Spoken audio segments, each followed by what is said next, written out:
Well, hey there. Welcome to the Kim Constable podcast.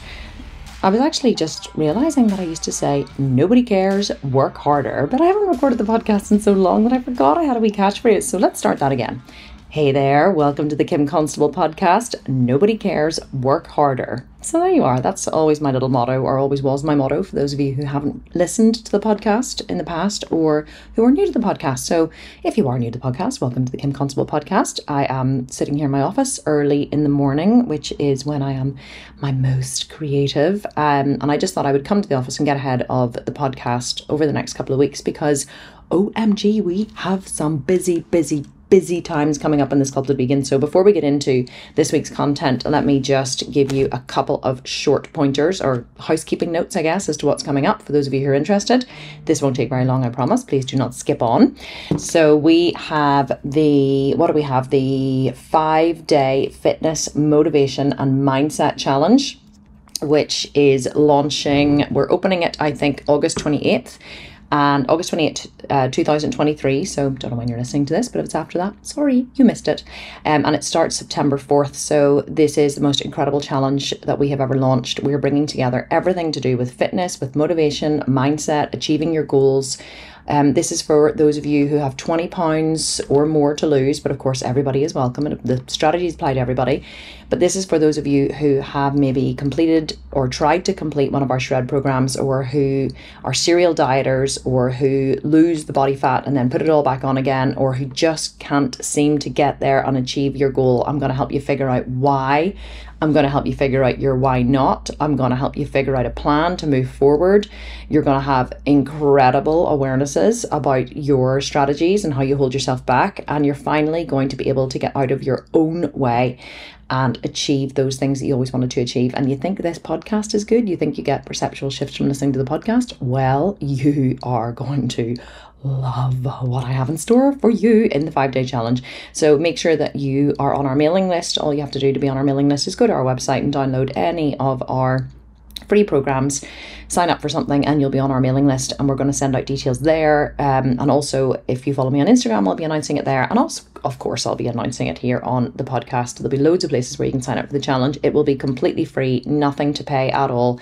I'm going to be going live twice a day, once at midday UK time and once at 4 p.m. UK time. There will be replays for everything if you can't make it live. And I'm going to be literally holding your hand the entire week so that you can finally achieve your fitness goals, because your success is my success and we're all in this together, and I cannot wait to really help you along with this next stage of your journey. And so that is something very exciting. The second very exciting piece of news is that we have a brand new 4-week shredded body competition. It is opening, I think, on the 8th of September, right after the challenge. It's going to be starting September 18th. It's only going to be for 4 weeks. And this challenge is for, again, any of you, the 90% of you who have purchased programs from me in the past, who have never actually managed to finish a program or achieve your goals. We're actually capping this program at 2,000 members. And I know you're like, 2,000? That's massive. But we would actually sell about 5,000 programs in every single shred competition that we do. So we're capping it at 2,000. We're only letting in less than half. And that's because of the level of coaching that we're offering in this program. We couldn't possibly do it if there were more than 2,000 people. So in this program, there's going to be coaching 5 days a week, once with Mark Getty, once with Laura Hutchinson, once with Dr. Rachel, once with Vanessa Burgess, and once with me in small group Zoom coaching sessions. Everybody gets all the coaching. We have meal plans for regular vegan, non-vegan, soy-free and gluten-free vegan.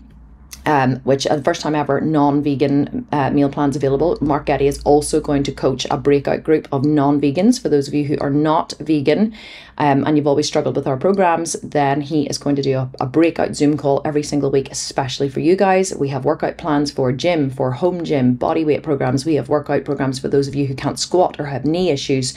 We have thought of every single possible reason why you have failed or could fail on a fitness program, and we have covered every single possible reason so that you cannot fail. And we're also going to give away, wait for this, $10,000 a week to the person who makes the biggest transformation in 7 days.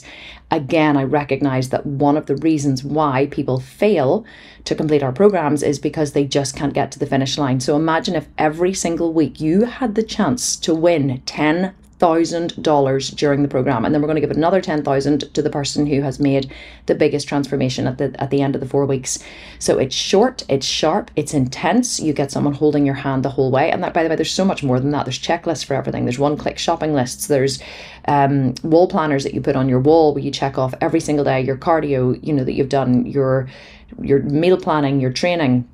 We literally are not going to let you fail. And then to top it all off, we're going to give over $10,000 in bonuses free to every single person who purchases the program. I am not even kidding. That's how much the bonuses cost. And you'll see whenever we release it what the bonuses are. $10,000 worth of bonuses with an absolutely fail-proof guarantee as well. If you at any time during the program or after the program ends feel that you did not get the value that we promised, then all you have to do is write to us. We will give you a no questions asked refund. And here's the clinker. I personally will coach you for another 4 weeks after the program ends. So I'm going to give you your money back, and I'm going to coach you myself for 4 weeks after the program ends. That is how strong the guarantee is with this program, because I know that if you show up and you do it the way we tell you to do it, you cannot fail. So because I can't make you eat the food or do the exercises, I can't tie it to the amount of weight that you'll lose, but I can tie it to how valuable you believe the program was. So that is launching, opening September 8th. I just wanted to give you some advance notice of it launching so you can clear your calendar or you can make plans if it's something that you do intend to join in with. And remember, we only have 2,000 spaces available. So if you miss out this time, you'll have to wait for the next time if we run it again, which I'm sure we probably will. But I just wanted to give you advance notice of that is what is coming up in the Sculpted Vegan before we get into the content today. So let's get started in what we are going to talk about today. What are we going to talk about? Well, this episode is called Know Your Why, and it was actually just inspired by something that happened this morning. I was lying in bed with Ryan, drinking my coffee, flicking through Instagram as I do, and a graphic came up on my Instagram, and I kind of flicked through it or whatever. It was from one of these success mindset accounts that I follow, and it said something like there was a little picture came up, and it said how to achieve, a goal or something. I can't remember exactly what it was. I went back to try and find it, but I couldn't find it. But the 3 things that it said was, and this really resonated with me, it said, decide what you want, work out the price you'll have to pay to have it, and then decide if it's worth it. And I was like, oh, that is so true, because, one of the things, especially whenever I'm working as hard as I'm working at the minute in the company, one of the things that you realize is that there's a price to pay for everything. There is a price to pay for everything. And I'm working so bloody hard at the minute, and I'm not finishing work until 9 p.m. each evening. And I was in the office this morning for 6:30 a.m. And it's just go, go, go, go, go, go, go. And I'm still managing to fit in training in the gym every day. I'm still managing to fit in training my horses. I just arrived to the yard. I jump on the horse that's already warmed up, and then I do my session, and then I leave the yard again. And I'm still trying to fit in time with my family. But it's just insane. The amount of sacrifice that I'm making is insane. Like, I was going to try and meet a friend for coffee the other day, and we had planned it 2 weeks in advance. I haven't seen her in about a year, and she's one of my best friends, and she has 2 young children now. So it's actually, she's younger than me, but it's harder for me to, it's harder for her to see me now because she obviously has the kids or whatever. And we'd arranged coffee 2 weeks in advance. And whenever I was looking at my calendar on Sunday night for the week ahead, I realized that I didn't have time to meet her on the Tuesday morning. I mean, I could have made the time, but I would have had to sacrifice something else. And at the minute, I just can't sacrifice work for friends because there's just so much that needs done. And because we're on a deadline with work, I can't even push it off and say, oh, it's fine, I'll do that again. So there's something really magical that happens about having a deadline as well. That's why our shred competitions are so effective. It's why a bikini competition is so effective, or launching a program in your business and setting a deadline for it. Because when there's a deadline, it forces you to work. But anyway, so I'm really thinking at the minute of the sacrifices that I'm having to make and the time that I'm having to spend, not having to, wanting to, choosing to spend in the business and in the gym. And I'm really trying to build some muscle that I've lost over the last while. I've actually lost, I got like a body composition analysis done with my blood work there recently. And in the last 3 years, I've actually lost over 6 pounds of muscle, 6.6 pounds of muscle. Like, it's a huge amount of muscle. Now, I don't mind. I try not to mind. I actually prefer my shape now. I'm definitely leaner. I'm not as bulky, but there is a part of me is like, I worked so hard for that muscle and I really loved my muscular body.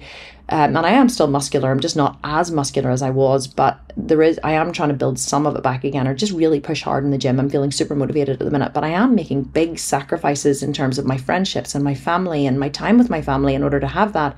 And sometimes I do ask myself, is it all worth it? I really do. I am building for something for the future, but I definitely don't want to miss out on what's happening in the moment. Although I do think that I have a really good balance actually of life. I find I definitely prioritize the things that are important to me and my family, and I do make sacrifices in other areas, but my life definitely swings and roundabouts. Sometimes I'm super, super busy and really motivated, and then I have a period of rest and downtime. And like when I say period, I mean several months, and then it goes into super drive mode again, and then I have a period of rest again. So I'm definitely in super drive, super busy mode at the minute, but I am very, very aware of the sacrifices that I am making to have that. So but let's, enough about me. Let's talk about you. What do you think about me? No, only joking. That was one of the best quotes from Beaches, wasn't it? Did you ever see Beaches with Bette Midler? And she was like, oh, enough about me. Let's talk about you. What do you think of me? I do sometimes feel like this podcast is all about me. Although, in fairness, it is called the Kim Constable Podcast. So, like, if you're going to be narcissistic about it, then call the podcast after yourself, after your own name. So know your why, decide what you want, work out the price you'll have to pay to have it, and decide if it's worth it. So let's dive into this and what this means for you and in your life. So let me tell you a story to start. I remember years ago, and I mean years ago, like this would have been 2016. And I was a yoga teacher at the time. I was running my yoga detox workshops. So I created these workshops. Again, I just saw a need in the market. I realized that there was a huge amount of people who would have loved to have done yoga, or weren't doing yoga and could do yoga, but they weren't choosing it for a reason, right? They didn't have a specific reason to do yoga. And so rather than just try to get people into yoga to be more bendy or more flexible, or, connect with your breath and have a better life and all that kind of stuff, which is really just selling prevention rather than cure. People never buy prevention, they only buy cure. So if you're in business, just remember that no one buys prevention. No one buys something that might happen to them in the future. So I've got an itchy face and I had to scratch it. So no one buys prevention, people only buy cure. And so I realized that bloating was a massive problem that a lot of women had. And so I created these yoga detox workshops twice a month. They became wildly popular. I did advertise them on Facebook, of course, to bring people into it. And so we used to sell about 60 spaces a month, and I ran 2 of them a month. So we had 120 people a month coming through these workshops. And it was phenomenally successful at the time. Like I was making about $4,000 a month in gross profit from them. And I thought I was lit. Like I thought I was making so much money, but I used all of that money to build the Sculpted Vegan. And so, but this one particular day, it was after Christmas, it was January. And the reason why I'm telling you about the yoga detox workshops is because I was in reasonably good shape, because I'd been teaching yoga and practicing yoga for several years. I think I started Ashtanga yoga as my primary form of yoga in 2010. No, Maya, what age is Maya now? Maya's 13. She was a baby when I started, so, but she was only about 1 or 2 whenever I started. 1 maybe, and so about 12 years ago. So whenever that was, this is 2023. So 2011 is when still not got it. I see whenever I'm doing this podcast and I am like trying to think, I'm like, 23 minus 11, what's that? 2012. Like I literally just cannot get my brain to function. But normally my brain is really good with numbers. But see, whenever I'm recording and I'm thinking, I just cannot think with numbers at all. But anyway, she's 13 now. She was about 1 whenever I started. So 12 years ago, I started Ashtanga yoga. And so I was in reasonably good shape and I was practicing every single day and I got really, really good at it. And I was in good yoga shape, as in like I had long, lean limbs, but I still had a mum tum. And when I say, like, I didn't have a big pouch, I never had a pouch or a pooch or whatever they call it in America, never had one of those, but I definitely still had fat on my stomach that I really just couldn't get rid of. And I tried for years, but how I'd tried to get rid of this fat in my stomach for years was just through dieting. Diet and yoga. I really just did not understand how important it is to strength train, to build muscle in your body, to raise your metabolism, to be able to shred body fat. And just as a little caveat or a side note, for those of you who are struggling with losing body fat, you're like, I just can't get rid of the cellulite in my thighs, I just can't get rid of the fat in my butt, I just can't get rid of my mum tum, it's because you don't have enough muscle. That's the honest to God's truth. I've seen it now from coaching over 500,000 women since 2017. The reason why women cannot get down to or shred off that last of the body fat that they want is they don't have enough muscle. You need muscle, a significant amount of muscle, to raise your metabolism, to allow your body to go where it needs to go to shred off the last of that body fat. And also you really need to be persistent. Like I had to do let me see, 4 bodybuilding shows in order for me to get the fat off my stomach. In the first 2 shows that I did, even though I trained really hard and I had loads of muscle and I dieted really, really hard, I still didn't have a completely flat stomach. I still had, if you grabbed around my belly button, you could grab like a couple of inches of flesh, like you could pull it. It wasn't just skin, there was fat under there, and it really frustrated me that I couldn't get rid of it. I didn't even get rid of it fully the next year that I competed, and I competed 3 times the next year. It took me until 2019 to get rid of it, and I would say it didn't actually go really until 2020. So I would say it took me a good 4 years of training and competing as a competitive bodybuilder to actually get what I would call a properly flat stomach, like where under the skin there was no fat. And it took me 4 years. So truly, if you want to lose that body fat that you really just think you can't lose, it is because you don't have enough muscle. So in 2000, let me go back to the story. In 2016, I am sitting, or 2015, I think it was, whatever, 15, 16, doesn't really matter. I'm sitting at my desk. I'd been running these yoga detox workshops. And so I had been really trying to figure out a way that I was going to make more money online. I created a Yoga Talks program. I used to sell it at the end of the workshops at a discount. And I was building my Instagram account. Instagram, I wasn't new then, but it was fairly new, only a couple of years old. It wasn't as big as it is now. Instagram's completely saturated now. It's virtually impossible to grow a following organically on Instagram unless you go viral. But in the beginning, people were really only starting to become, successful online. The masses hadn't entered the market yet, even in 2015. But I was working away at my desk, and I did have my niece at the time come in and do some, babysitting for me. Because the kids were all quite young, and I would have paid her to come in and look after the kids for a few hours while I worked. So I was sitting in my office, which actually is now our coffee room. It was just off the kitchen, but it was just we have a very old house, and it has like a pantry and a butler's pantry and an old larder, all in and around the kitchen. And I'd converted the old larder, which is a cold storage area where before they had fridges and things, where they used to store like cold meats and cheeses and that kind of stuff years ago, 100 years ago, whenever our house was built. And I was sitting in there in my office at my desk, and it was January. It was, I think, about 4:30 p.m. Ryan was actually, I think, away this particular night. He was away on business. So Amy was there looking after the kids. I was sitting in my office. It was January. It was cold outside. It was dark. It was windy. It was that period after Christmas where it's kind of a bit depressing. I mean, it wasn't really even that long after Christmas. I think it was early January. And I'm sitting there and I'm white and I'm hairy. You know that one where you just like, your body has not seen the sunlight in months and months and months. And, you've no reason to put any tan on, and you haven't seen any sun. And, my hair, I think, probably needed colored. And I just was feeling, I don't think I was even feeling anything actually until what happened. But I was sitting there working away. I was just about to finish work. I'd been doing my Facebook ads and things for my yoga workshops, and I was just about to finish work. I could hear the kids playing with Amy in the kitchen. And just before I finished, thought I'll just take a scroll through Facebook. So I opened Facebook on my computer and I'm scrolling through Facebook, and into my news feed comes a picture of an absolutely beautiful fitness model.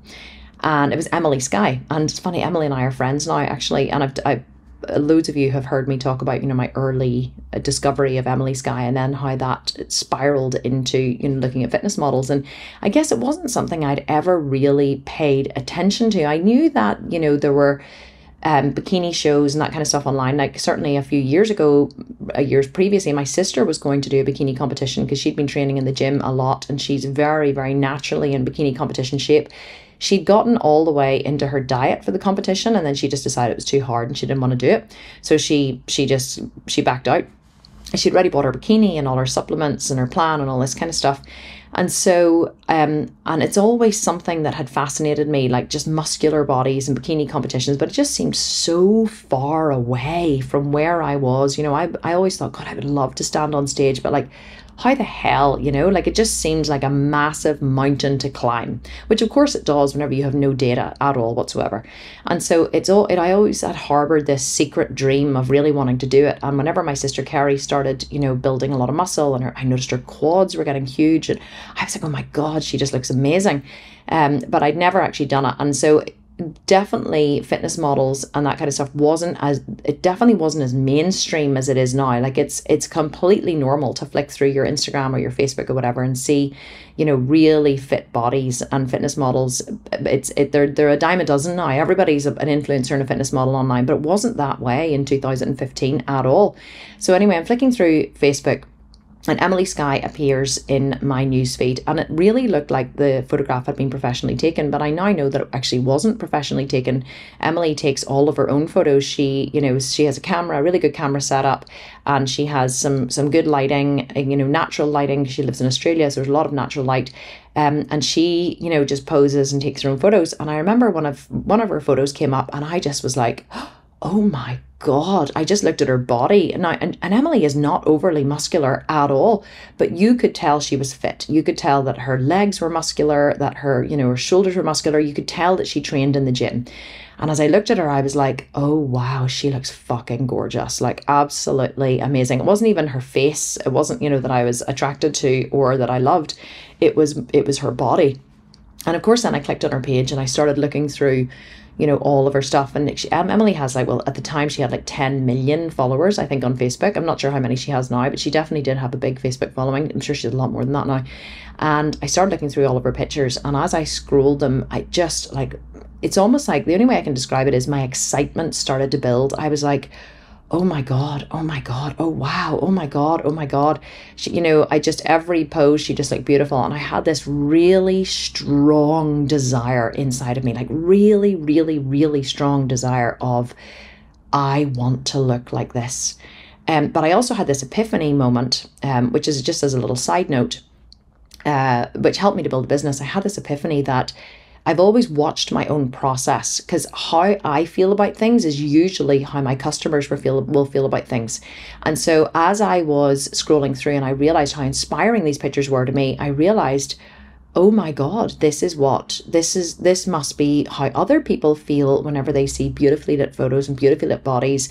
You know, visually they're stimulated. So it doesn't really matter what you say. Like they always say, a picture is worth 1,000 words, which it absolutely is, because we're visually stimulated learners as human beings. And so I had this epiphany that, oh my God, imagine if I had pictures like this, imagine if I had a body like this, imagine how much more successful I could be, or how much I could motivate people, because they would see my photos and they would feel the same way about me as I do about Emily Skye. Now, I wasn't training in the gym at the time, I was a yoga teacher, but I had this recognition that if I could do absolutely stunning pictures, then I could sell more programs. And so I was like super, super motivated.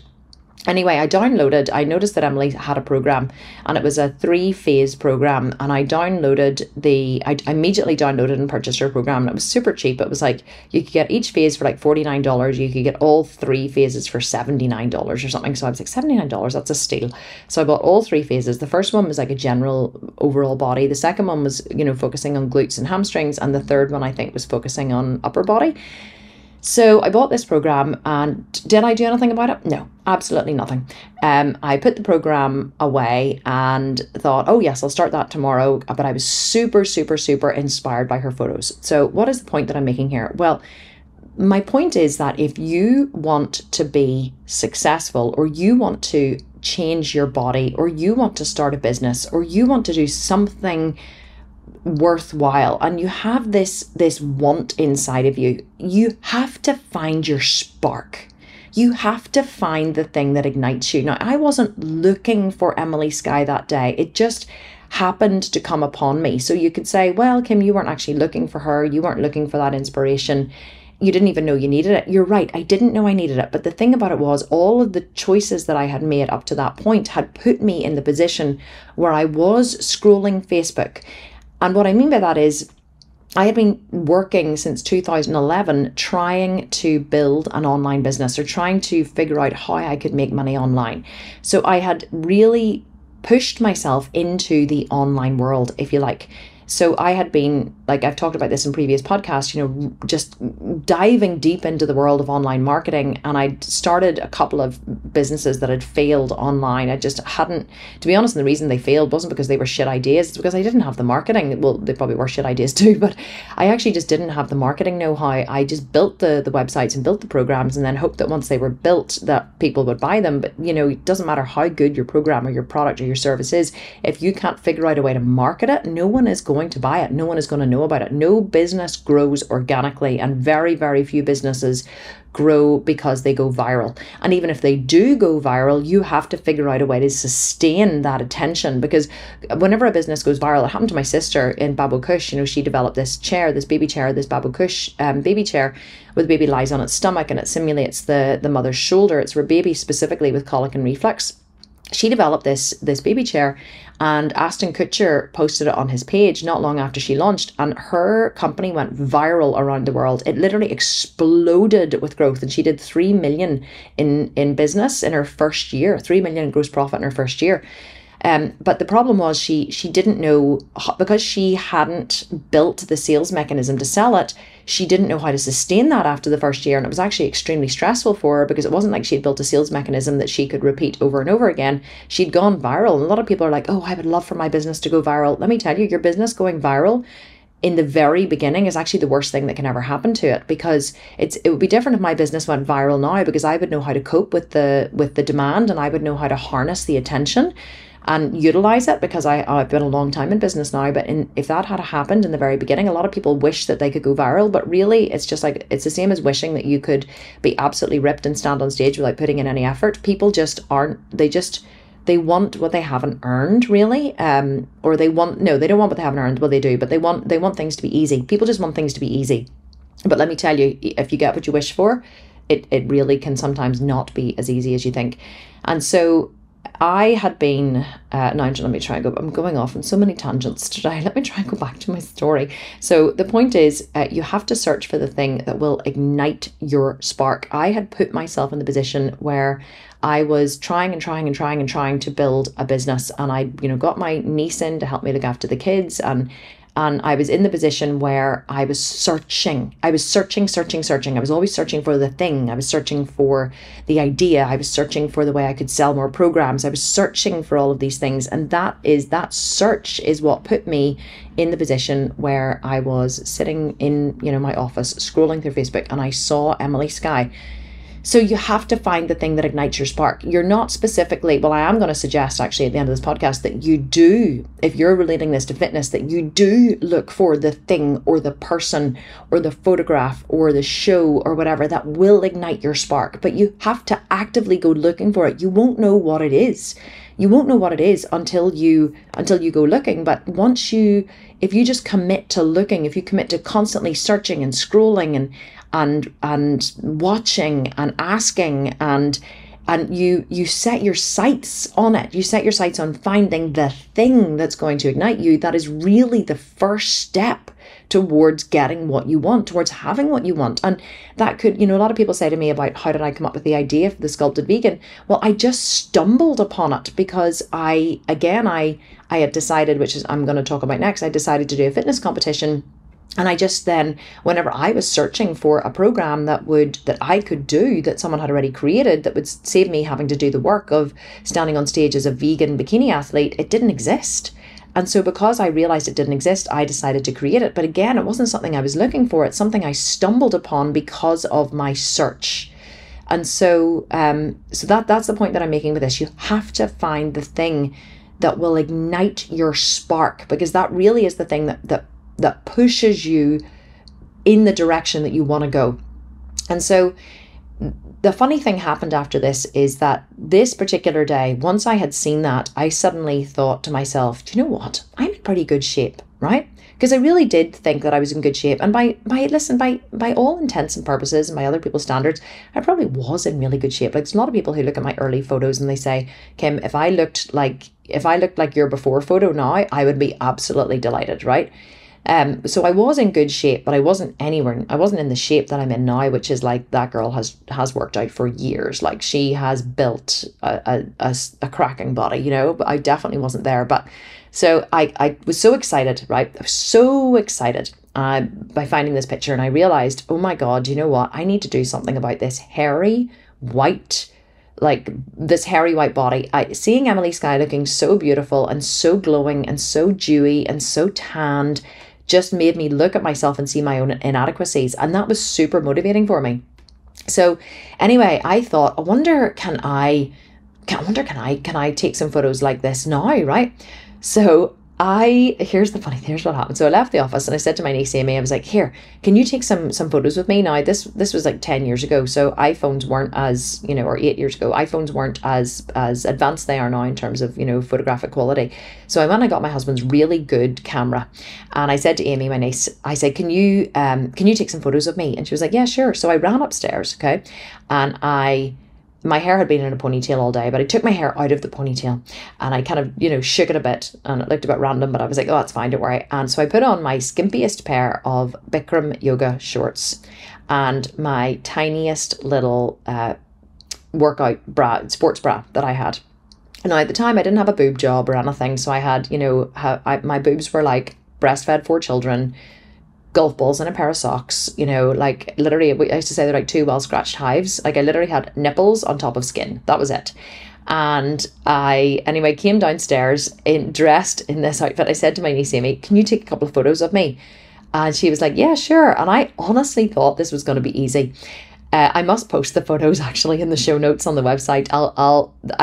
You know what? I was so horrified by them. I actually only kept one, and I'm so annoyed that I only kept one because they were truly, truly horrific. But never delete your shitty photos, guys. Okay, keep them, because those are going to be your success story later on. I really wish that I had kept them, but anyway, I have one horrible shitty photo to show for it. So I stood up against the wall in the kitchen, right? Now, underneath the strip lights in the kitchen, we now have a beautiful kitchen with lovely spotlights, but at the time we had strip lights, okay?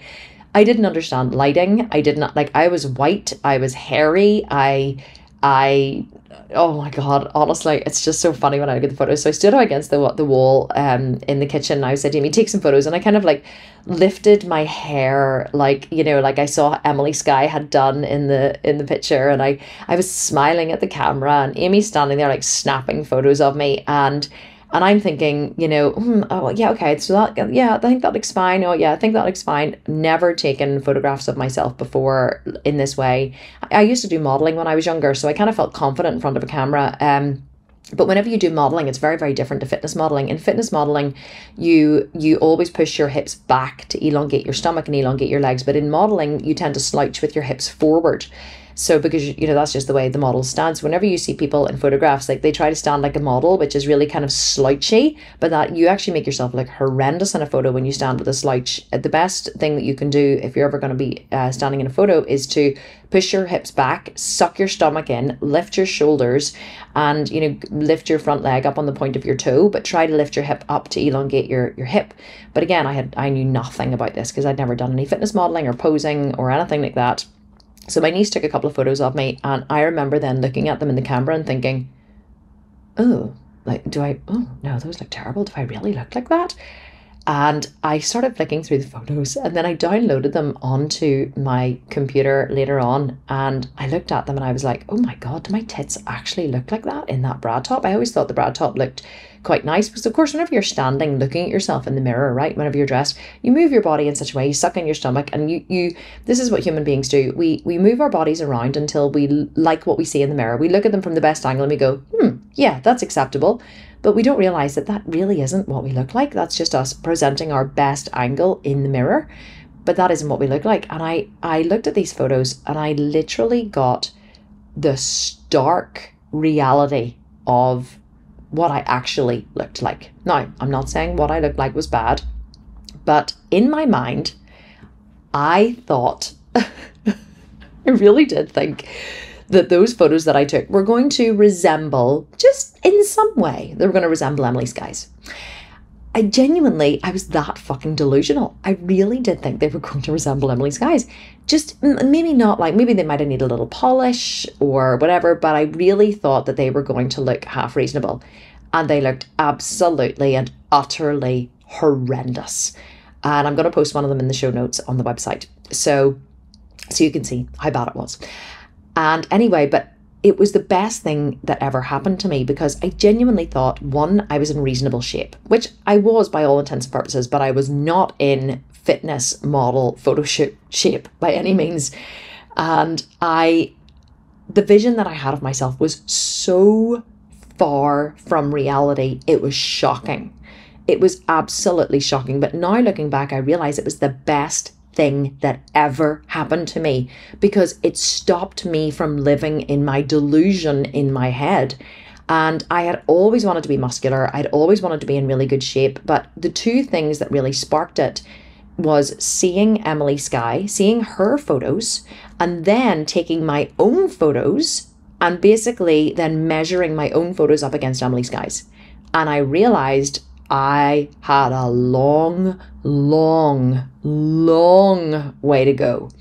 So, but anyway, I was still quite delusional, because let me tell you, see, whenever human beings are delusional, we don't actually realize the extent of our delusion or how far we will go to prove ourselves right. Okay? So what happened was, and I've only realized this now later on in life. In fact, I think I'm only realizing it now as I'm talking through this. I looked at those photos and I thought, well, yes, they're bad, but you know what? It's not all me. It's the lighting and the angle and the clothes and, you know, and I didn't have my hair and makeup done. So I can't really be blamed for how far they are from the vision I had in my head. So if I just book a professional photo shoot and I get a tan and I get my hair done and I get my makeup done and I buy some new, you know, workout clothes on Lululemon and stuff, and then I can make these photos look better. And so I did exactly that. I bought clothes. I bought some, you know, different workout clothes in Lululemon, and I booked a photo shoot with a professional photographer, and I got my hair done and I got a tan and I did all these things and I got some photos taken. And then I looked at the photos and I realized, Christ, they're still nothing like Emily Skye's. I mean, they were better. Don't get me wrong. They really were better. But I realized now the extent of my delusion as to how far I was from my goal. We always want to believe that we're closer to our goal than we are. And that is because in our minds, we don't want to recognize just how bad it is, because if we recognize just how bad it is, we're fearful that we'll be forced to change. And this is not cognitive, by the way. This isn't, you don't think this in your rational mind. You're not thinking, oh, I just want to keep my delusion and I don't want to get the data because if I, realize this, this isn't cognitive. But this is what goes on in people's minds. This is what's going on in your mind at the moment, I promise. If you have not achieved your health and fitness goals, or you haven't achieved the body goal that you've set out for yourself, or you allow yourself to fall off the wagon whenever you're on a program or in one of our shred competitions or whatever, and you make excuses that it's because of this or because of that or because of whatever, all you are doing is allowing yourself to keep your delusion. It's important to you to keep your delusion. Okay, and that's what it was with me. And the extent that I went to at that stage to keep my delusion was booking a professional photo shoot. And I looked at the professional photo shoot and I realized, holy crap, like, yes, they're better, but they are still so far from Emily Skye's photos that I saw, that I loved, that I want to look like, that it's not even funny. Like and it was getting the data it just came crashing down on me at the time. And I was like, God, this is where I am. This is actually where I am in my journey. I thought I was further along and I'm not. And so the point that I'm making with this is, in order to change, in order to move forward, you have to get the data. You have to get the data. You have to understand where you are now in relation to where you want to be. And just know that when you get the data, your brain will try to reposition where you actually are so that it's not that bad.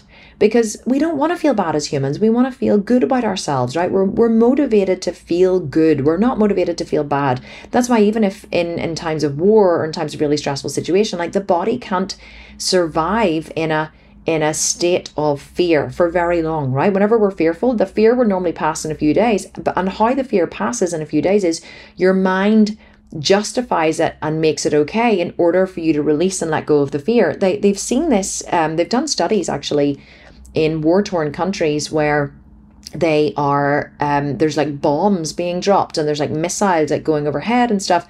And in the very beginning, whenever the countries are first at war, everyone's fearful, everyone's upset, everyone's like, crying and and we even see this with war at the minute and around the world, it's all over the news. And then after a few days and everyone's like, oh my God, oh my God, oh my God. And then after a few days, everyone just gets on with it and the fear goes away. And then, we saw this during COVID, like the government was constantly trying to make us fearful. The media was trying to make us fearful, and they would ignite a round of fear with a new strain of COVID or a new, something to be fearful of, or new statistics about all the deaths, and everyone would be like, and everyone would be like fearful again for a few days. And then after a few days, everyone just went back to their normal life, and this new way of living became normal, and we stopped being fearful. And that's because the human body can't exist in a permanent state of fear, or a permanent state of self-loathing, or a permanent state of negativity. We can't. Our human body is wired for survival, and our body wants us to feel joy and comfort.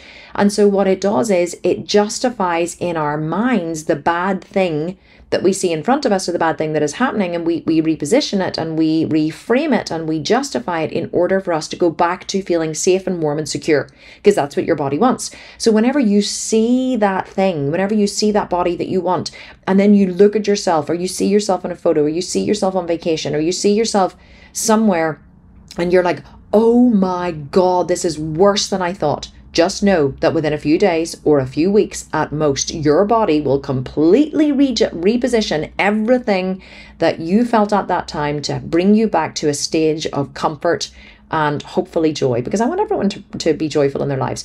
So you have to treat your body, right? If you want to achieve get a shredded abs, or get rid of your cellulite, or just look like a fitness model like I wanted to look like, you have to find a way to keep reigniting your fear. Treat yourself like COVID, right?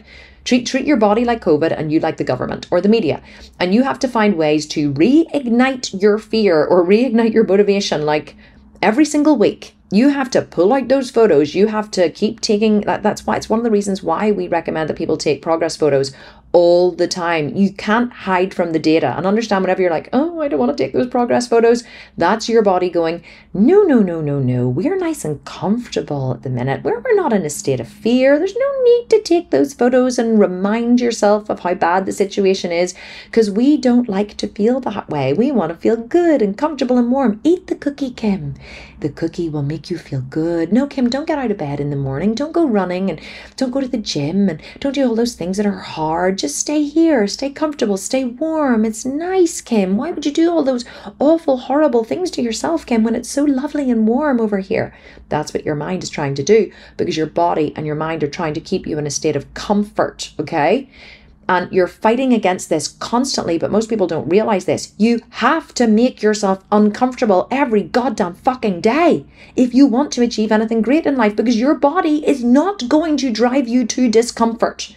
Your body is going to constantly try to drag you back to comfort, like the friend who wants you to have that extra shot at the party, or the person who's constantly saying, no, no, no, no, no, don't do that. Come out with me tonight. Come out drinking tonight. And we all had that friend in college, whatever. I was actually that friend. I was like, no, no, no, come and take the drugs. Come and party with me. Come and do this thing with me, because I always wanted someone to be coming and having a good time, because to them that was a good time. And so that's what your body is like. Your body is constantly trying to get you out of a state of fear and into a state of comfort, and you're fighting against it every single day. And one of the ways to fight against it and to really put yourself in the driving seat is to get the goddamn data. Don't just get it once, right? Because if you get it once and you look at those photos, we've all done it. We've taken our progress photos, we've looked at those photos, and we've gone, oh my God, that is horrendous. I look horrendous. I didn't realize that I felt this way. And we download the program when we start in the gym, and we get ourselves going, and we're so motivated. And then what happens? The motivation leaves. The motivation leaves. But let me tell you, the motivation doesn't leave, right? And it's not your fault. You are not undisciplined and lazy and fat and unworthy and all of those stories that you tell yourself about why you cannot show up for yourself.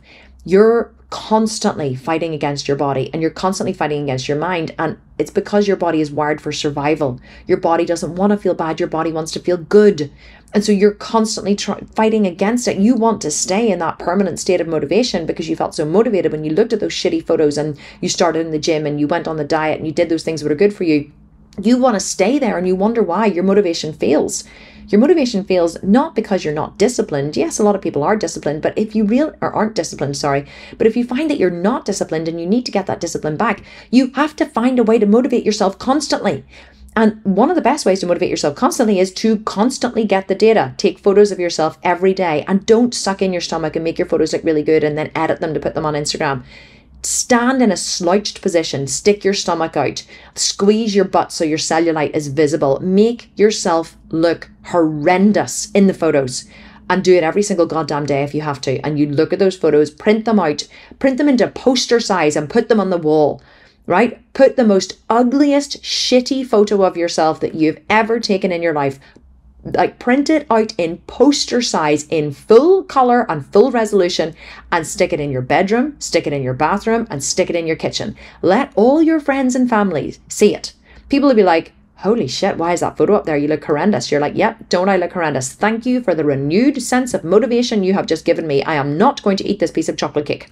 So, it's amazing what we can do for ourselves. And if you truly, truly, truly want something, you will do this, let me tell you. Now, you don't need to maybe go so far as to printing it into poster size. That's just an idea that came to me just now, actually. And I think I might use that to motivate myself in future if I ever need to. And so that's what I did anyway. To go back to the original point that I was making, my delusion was so great that I seeing the photos of myself that my niece took still weren't as good, still didn't motivate me enough. I then went insofar as to book a photo shoot, and I was really disappointed with the photos. And again, the photographer didn't know how to do a fitness photo shoot, but now I found an amazing photographer who you've all heard me talk about him, Peter Bennett. In fact, loads of you fly over from England and come up from the south of Ireland to go and book a shoot with Peter, which I should actually ask for a commission from Peter. No, I'm joking. I adore Peter. He's really, really good. But my delusion was still holding on strong until I saw those photos. But I still didn't actually have the full concrete weight of reality crashing down on me until I would say about 3 months later. So this all happened in January. Booked my photo shoot in January, and still allowed myself to keep my vision of myself that really it wasn't that bad, and I didn't look that bad, I was closer to Emily Skye than I thought.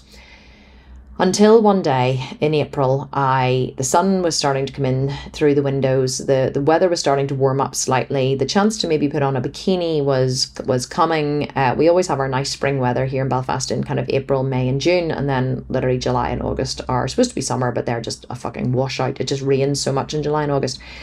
And I was getting dressed one morning to teach yoga. I put on my sports bra and a thong. Loads of you have heard the story. And I had a bedroom, which was actually a little yoga studio upstairs in the house. I walked into my yoga studio and I went across to get something out of one of the drawers. And I had 3 big mirrors in the yoga studio, obviously to practice yoga in front of. And I turned around, the sun was streaming in. And of course I was thinking, I'm going to be wearing a bikini soon. So I turned around to examine my butt in the mirror. And that's when the full horror of the situation hit me. Because although my butt was small, yes, it was saggy like an old woman's. That's the only way I can describe it. I was 37 at the time. The skin had started to go slightly crepey. I had a few stretch marks on my butt, not big red ones, but I had, like lines, whatever, from, stretch marks on them. And I looked at my butt in the mirror, and I'd never liked it anyway. And it just looked sad and saggy like an old woman's. Now, I didn't look like a really old woman's, but my mind went and like fast forwarded to whenever I would maybe be like 70 or 80. And I don't even think 70 is old, by the way, anymore. But it's amazing how the different perspective you have as you get older. But I imagined being, say, 80 years of age, and I imagined that my butt in maybe even in 10 years, whenever I was 47, which I'm close to now, was going to look. I just imagined what it was going to look like in 10 years and 20 years. And I thought, if I'm 37, it looks like this now, it is going to get worse and worse and worse. And I had seen Emily Skye's gorgeous, big, round, peachy glutes. And I just kept looking at them thinking, oh my God, I would love a butt like that. I would love a butt like that. But of course, I kept telling myself that mine wasn't that bad. And, it was all right. And it was, I was keeping my delusion. But that day, as the sun was streaming in and it showed up the cellulite and the, stretch marks and the sagginess of my ass, and instead of ignoring the data and walking out of the room, I actually stood there and examined it from all angles. I turned to the side, I slouched, I squeezed my butt to see how much cellulite was there. I looked at I got another mirror so I could, hold it in front of me, and I could then look in the back mirror and see my butt from the very back, because you never really see yourself straight on from the back because you can't twist your head around that far. And I got as much data as I possibly could, and I realized that this was not who I wanted to be. This was not the butt that I wanted to have. So what I did was I went downstairs, I put on my yoga pants, and I went downstairs that instant, and I went into the computer and I downloaded the program that I had purchased from Emily Skye in January that I had never, ever done anything about. How many of you have purchased our shred programs and been so excited to purchase them? I thought, this is the time I'm going to change my body. This is the time it's all going to change for me. And then you do fuck all about it. Nothing. You get the excitement of downloading the program and thinking you're going to start. And that excitement is enough to carry you through the next 3 months, and you never actually start. But you keep telling yourself you're going to, but you never do. Well, that's what happened to me. This is why I understand you all so well, by the way, because I have been where you are now, except I actually took steps to change it. So what I did was I went downstairs, I downloaded the program. I said to my husband, I am going to start this program. I started reading it cover to cover. He was excited for me, so he printed out the program for me and put a lovely wee cover on it of a girl's really gorgeous butt. And I started in gym. I started in the gym the very next day. And that was the start of my fitness journey. And that is how I got to where I am today. It was seeing my butt in the mirror. But what I realized when I was planning the content for today was that it wasn't just that. I always thought it was seeing my butt in the mirror was the one thing that motivated me. But I realized today that it wasn't. It was a 3-step process. It was, first of all, seeing the pictures of what I wanted, seeing Emily Skye and knowing that I wanted to have a body like that. That was the first thing that motivated me. Then the second thing that motivated me was getting the photo. Well, actually 2 more things: doing the photos against the wall in the kitchen, and then seeing the reality of the situation against where I wanted to be. That was the second part. The third part then was doing the photo shoot, doing my best to make my current situation look better than it was. And that's what most of us do when we start a diet. We really, really try to make our current situation the best that it can be, because we really are just resistant to change. I was resistant to change. I didn't want to start the goddamn program and do all the effort and do everything that it took to look like Emily Skye. My next port of call was to try to make myself, my current situation, better than it was. And this is what we do, because we're just resistant to change. And that was the third part of it. And then the final part of it was when the cold water of reality came crashing down on me. And I realized that it was what it was. It was never going to be any different. My butt was not what I wanted it to be. And the only goddamn way that I was going to change it was to show up and do the flipping work. And you know what? See, when I started to do the work, that's when I realized, hey, I'm actually really good at this. And oh my God, I actually really enjoy this. And this is actually easier than I thought. And yeah, I can fit this in around the kids, or I can bring the kids with me, and I just starting in the gym and really just committing to that program and giving it my all and going at it with gusto was the thing that really, really ignited me. And then of course, once I started seeing fitness models everywhere. I started seeing gorgeous bodies everywhere. And then I decided I was going to do a bikini competition, and I contacted a trainer who's Laura Hutchinson, our head trainer's ex-husband, Curtis, and I'm still good friends with him. He trained bikini athletes, and I went to train with him, and then I booked a show, and then I was looking for a vegan program that I could follow because Curtis didn't know anything about training vegans. And I then realized that it didn't exist, and then I started to, create it myself. And then I bought a business program that taught me how to create, how to sell programs with webinars. And then I launched the Sculpted Vegan, and I made $1 million in my first year. And so all of that work, everything up until that point, all of that searching online and that pushing online and then finding Emily Skye and then, and just getting the cold hard data and then starting in the gym and then finding Curtis and then booking the bikini show and having that goal to work towards and then looking for the program and then boom, the idea came for Sculpted Vegan. And now we've made over $25 million. It's like incredible things happen when you just focus on something and you set your sights high and you start putting energy towards what it is that you want. Like amazing things happen whenever you really, really, really get the data, and then you focus on something and you go for it. But the most important thing is, I guess for me, or what I'm trying to really hit home is, it wasn't until I truly acknowledged who I was, where I was, and accepted what I didn't want, that everything opened up for me and everything started moving towards what I have now in terms of body, business, life, or whatever. I had to completely and utterly destroy my vision of myself and who I thought I was.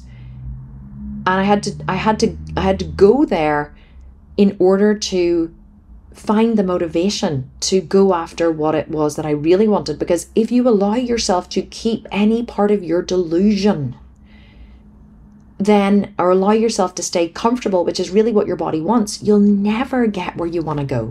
You'll never get where you want to go. Your goals require action. Like downloading the program isn't enough. Having the want for it isn't enough. You have to take action. And to go back to what I told you I saw this morning when I was lying in bed, the graphic that came up and it said, you have to decide what you want, work out the price you'll have to pay, and then decide if it's worth it. That's really what I did. I worked out what I wanted. I decided what I wanted. And then I looked at what I would have to do to have it, which was following the gym program, just going out there and getting it done. And I decided that it was worth it, and I went after it voraciously. So here are the 4 steps that you need just to round all this up. If you still find yourself jumping in and out of programs, falling on and off the wagon, like not really being able to motivate yourself, I hope that you understand a little bit better now about why you do what you do, and that it's really not your fault. But here are the 4 steps you need to take. You need to search for your spark.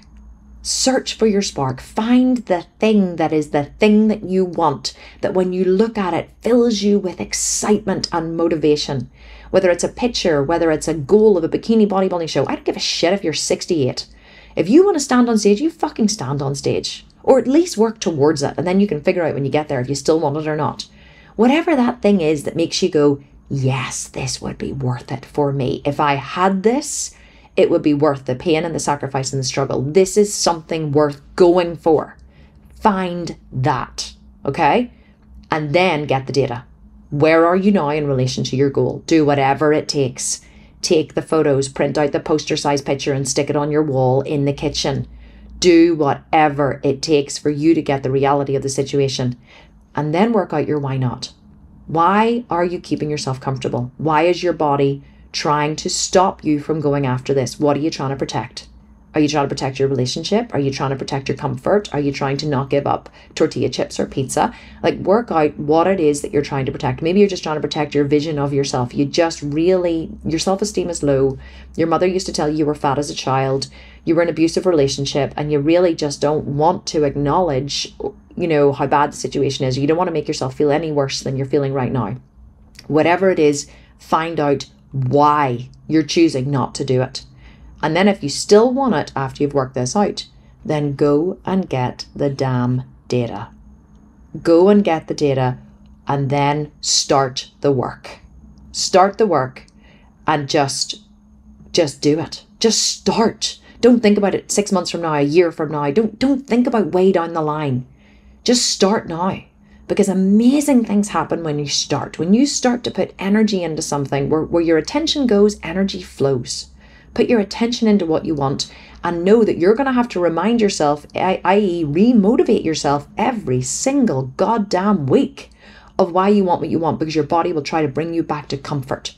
Your body will try to bring you back to a place where you're not feeling bad about yourself, where you're not feeling fearful, where you're not feeling, all of these different things. But if you want to keep motivated, you have to keep feeling bad about yourself. You have to keep feeling fearful. You have to keep feeling the negative emotions, because it's the negative emotions for most people that are the driver. We're driven through fear. Give yourself a big fucking dose of fear. Don't be afraid of it. Right? I mean, I operate out of fear every day. I have a huge amount of worldwide staff that I have to pay their wages every single month. Let me tell you, that is a shitty, scary place to be. It motivates you to keep fucking working, keep coming up with ideas. Give yourself a deadline and give yourself a dose of fear. And if you do, I promise you will change your life. I just glanced at the clock and I was like, shit, it just went over an hour. It's like an hour and 10 seconds now. So I try not to go over an hour, because I know that you guys are sometimes doing an hour of cardio and you're listening to these, and it's crappy to, to keep going over whenever you have to finish and you don't want to finish. So I'm trying to squeeze it all in here, but I hope that you enjoyed this episode. Please look out for everything that's coming up in the future. We just launched the Menopause Shred meal plans, 12 weeks of Menopause Shred meal plans. If you're looking for meal plans, you can pick those up on the website. We have the 5-day fitness and motivation challenge coming up, opens August 28th. Look out for that. We have the 4-week shredded body competition capped at 2,000 people coming up starting September 18th, but opening September 8th. So many exciting things coming up. And then in October, I think we are going to launch a program for the over 50s, a shred competition for the over 50s. We have so much coming up in the business. I'm so purposeful and ignited, and by the way, it was a big dose of fear that ignited me to really start focusing on the business again. So if you're interested in me sharing what it was that motivated me in a future podcast, I will. You know me, I open up, I share everything. So I'll share about that in a future podcast, maybe next week. But anyway, guys, I just wanted to say thank you so much for listening. Thank you so much for your time and attention. Thank you for constantly asking for this podcast back, which got me motivated to record again, because I forgot how much I love recording and how much I love teaching. So thank you for constantly pushing me to be better and to be more, because it's you guys that really do motivate me to keep going with what I do. And you keep inspiring me every single day with your struggles and your stories and how hard that you push. And I hope that I can give back to you by inspiring you to have more and be more and have more joy in your life and more purpose, because that's really honestly what it is all about. Okay, I love you all so much. I will talk to you next week on the Kim Constable podcast. Thanks again for showing up and for listening, and I'll talk to you soon. Okay, sending you hugs and kisses. Bye for now.